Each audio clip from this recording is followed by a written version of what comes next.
தமிழக முதலமைச்சர் ஓ பன்னீர்செல்வமும் எதிர்க்கட்சித் தலைவராகிய ஸ்டாலின் அவர்களும் இணைந்து கரம் கோத்திருப்பதாக இப்பொழுது ஒரு தகவல் பரவி வருகின்றது.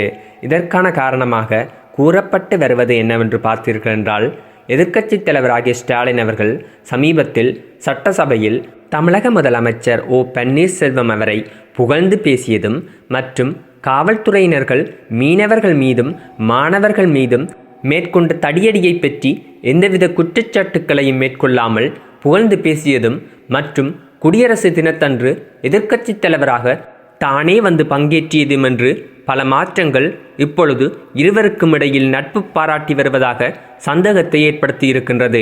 இந்த சந்தேகம் சசிகலா தரப்பினர்களை மிகவும் அச்சத்துக்கும் ஆத்திரத்துக்கும் உள்ளாக்கி இருக்கின்றது. காரணம் என்னவென்றால், செல்வி ஜெயலலிதா அவர்களின் மரணத்தின் பின் சசிகலா அவர்களே முதலமைச்சராக வர வேண்டும் என்று சசிகலா தரப்பினர்கள் ஆசைப்பட்டு வருகின்றார்கள். இதனால் முதலமைச்சராக வீற்றிருக்கும் ஓ பன்னீர்செல்வம் அவர்களுக்கு நேரடியாகவும் மறைமுகமாகவும் பல குடைச்சல்களையும் பிரச்சனைகளையும் ஏற்படுத்தி வருகின்றார்கள். இத்தருணத்தில் இவருடைய நட்பு பாராட்டு எதிர்க்கட்சித் தலைவராகிய ஸ்டாலினுடன் அமைந்திருப்பதை பார்த்து கோபத்திலும் அச்சத்திலும் இருக்கின்றார்கள் சசிகலா தரப்பினர்கள். அது மட்டுமன்றி 2016 ஏற்பட்டிருக்கும் இந்த அரசியல் மாற்றம் தமிழகத்தில் மிகப்பெரிய ஒரு மாற்றத்தை ஏற்படுத்த இருப்பதாகவும், இது நன்மையில் முடியுமா தீமையில் முடியுமா என்று தெரியவில்லை என்றும் அரசியல் அனுபவம் பெற்றவர்கள் கூறி வருகின்றார்கள்.